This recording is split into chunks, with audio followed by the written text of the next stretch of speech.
આજના સમયમાં plane crash ખૂબ જ વધી ગયા છે, જેમ કે હાલનો જ એર ઇન્ડિયા ક્રેશ.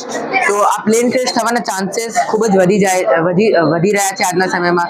તેનું મુખ્ય કારણ હોય છે યા તો સામેથી પક્ષીઓ આવી જાય છે અને વિન્ડશીલ્ડ ઉપર અથવા તો એન્જિનમાં ટકરાઈ જાય છે, અને બીજું કારણ હોય છે ઓછું ફ્યુલ અથવા તો એન્જિન ફેલિયર.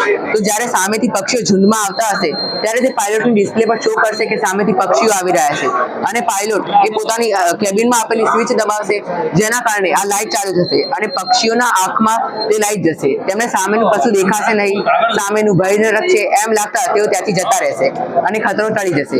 અને આનો બીજો ભાગ છે કમ્પાર્ટમેન્ટ સેપરેશન.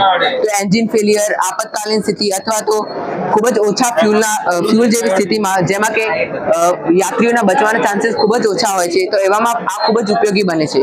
તો આવામાં પાયલોટ એ પોતાના કેબિનમાં રહેલી સ્વિચ દબાવશે અને કમ્પાર્ટમેન્ટ એ પેરાશૂટ દ્વારા ધીરે ધીરે નીચે આવી જશે, અને આ પંખો એ કમ્પાર્ટમેન્ટની સ્પીડ ખૂબ જ ઓછી કરી દેશે, જેથી રહેણાંક વિસ્તારમાં જતા પણ ખતરો ઓછો થઈ જાય છે.